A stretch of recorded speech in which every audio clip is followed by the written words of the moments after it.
देखिए, कोर्ट की कोई भी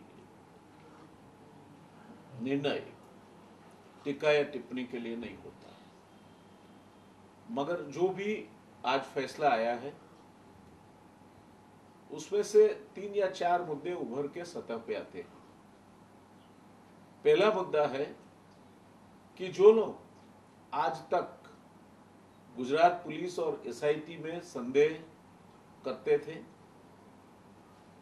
एसआईटी और गुजरात पुलिस ठीक से काम नहीं करती, उस तरह का उनका आक्षेप था। मैं समझता हूं कि ये उनके मुंह पे एक करारी चपत है। दूसरा कि अगर कई लोगों ने जिन्होंने न्याय की प्रक्रिया को कहीं ना कहीं रोकने का प्रयत्न किया, स्टे वगैरह ले आए, वो नहीं हुआ होता तो शायद पीड़ितों को न्याय जल्द मिला होता।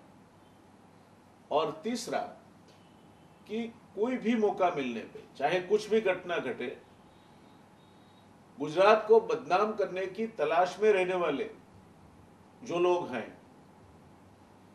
उनको भी ये चुकादा और इसके पहले जो चुकादा आया था सरदारपुरा का, मैं समझता हूं कि ये एक जवाब है कि गुजरात में न्यायिक प्रक्रिया और पुलिस और जो एडमिनिस्ट्रेशन की प्रक्रिया है वो बिल्कुल सीधे रास्ते पे और सही तरह से चलती है। न्याय की कोर्ट का कोई भी फैसला टीका या टिप्पणी के लिए नहीं होता। फिर भी आज का फैसला जो लोग गुजरात पुलिस और एसआईटी की कार्यदक्षता और कर्तव्य निष्ठा में संदेह करते थे उनको एक करारा जवाब है। आज के फैसले ने कोई भी मौका ढूंढकर गुजरात को बदनाम करने वाले तत्वों की पोल खोल दी है और उनके मुंह पे ये चुकादा एक करारी चपत है।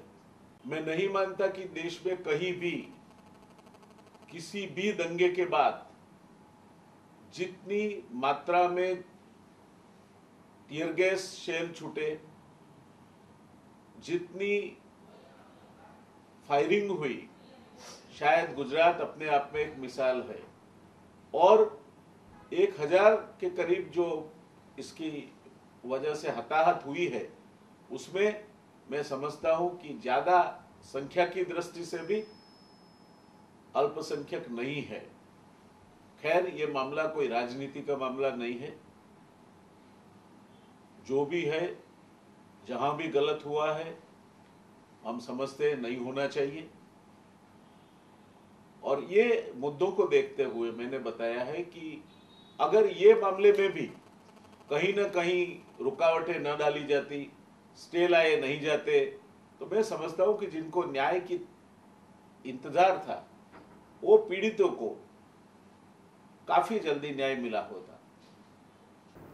जो लोग दिन रात गुजरात सरकार और गुजरात पुलिस की बिना वजह बदनामी करते रहते हैं, उनके लिए आज ओड हत्याकांड का न्यायिक फैसला एक बोधपाठ समान है और ये उनके लिए सबक है कि गुजरात सरकार की, राज्य की और पुलिस की बिना कारण बदनामी करने से दूर रहें। और अगर कुछ स्वार्थी एनजीओज़ ने कारण बिना स्टे बार बार नहीं लिया होता तो ये न्यायिक फैसला पीड़ितों को कई साल पहले ही मिल गया होता। सुप्रीम कोर्ट की निगरानी में जो जांच हुई उसमें जो 2-3 जगह का जजमेंट आया है उसमें कई लोगों को सज़ा दी गई है।